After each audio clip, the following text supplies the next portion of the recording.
फिलहाल खुलासा नहीं हो पाया है। पोस्टमार्टम रिपोर्ट के बाद ही मौत की वजह का खुलासा हो पाएगा।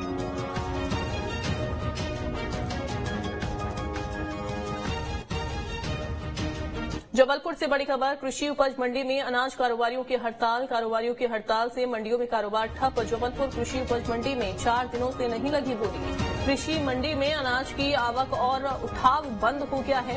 रोजाना करोड़ों रुपए का व्यापार हो रहा है प्रभावित। कृषि मंडी के राजस्व में भी हो रहा है भारी नुकसान। किसान, पल्लेदार और माल वाहक चालक काफी ज्यादा परेशान हैं। आज धरना प्रदर्शन करेंगे कृषि उपज मंडी के व्यापारी संगठन। टैक्स घटाने समेत कई मांगों को लेकर होगी ये हड़ताल।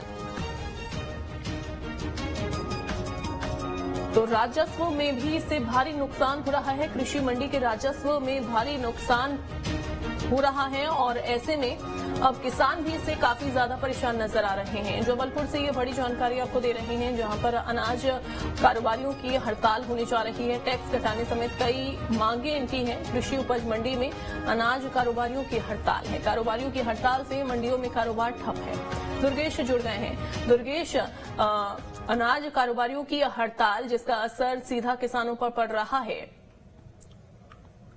देखिए, मध्य प्रदेश में 11 सूत्री मांगों को लेकर प्रदेश भर की जो मंडियां हैं वहां के अनाज कारोबारियों ने हड़ताल कर रखी है और पिछले 4 दिन से लगातार ये हड़ताल जारी है। 4 सितंबर से अनिश्चितकालीन हड़ताल शुरू की थी कारोबारियों ने, जिसका असर अब प्रदेश की सभी मंडियों में देखने को मिलने लगा है। दरअसल कृषि उपज मंडी में किसान जो है अपनी फसलें लेकर आते हैं और वहां व्यापारियों को बेचते हैं और फिर वो व्यापारी उस फसल को प्रदेश, देश और बाकी दूसरे देशों तक सप्लाई करते हैं। लेकिन पिछले 4 दिनों से जब ये पूरा कारोबार ठप है तो करोड़ों खरबों रुपए का नुकसान भी हो रहा है। कृषि उपज मंडी में जो राजस्व आता था वो भी ठप हो चुका है और सबसे बड़ी परेशानी उन किसानों को हो रही है जो कि फसल लेकर खेतों में खड़ी हैं या फिर मंडियों के दरवाजे पे खड़े हैं। दूसरी बात उन गरीबों को ही हो रही है जो पल्लेदारी का काम करते हैं, यानी कि जिनकी घर गृहस्थी कृषि उपज मंडी में कारोबार से ही चलती है। जो छोटे छोटे पल्लेदार होते हैं जो अनाज की तौलाई का काम करते हैं, ढुलाई का काम करते हैं। और फिर दूसरा बड़ा नुकसान हो रहा है उन माल वाहकों की जो छोटे छोटे वाहन लेकर जो अनाज का लाना ले जाने का काम करते हैं। तो निश्चित तौर पर ये जो हड़ताल प्रदेश में कृषि मंडी कारोबारियों की चल रही है, इससे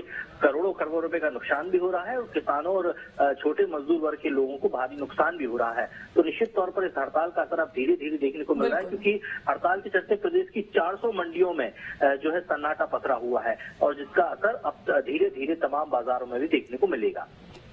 बिल्कुल दुर्गेश, बहुत शुक्रिया आपका फिलहाल जानकारी देने के लिए। तो टैक्स घटाने समेत कई मांगों को लेकर इनकी हड़ताल है। तो फिलहाल हड़ताल देखिए चल रही है और हड़ताल होने की वजह से, मंडियां बंद होने की वजह से किसान काफी परेशान हैं।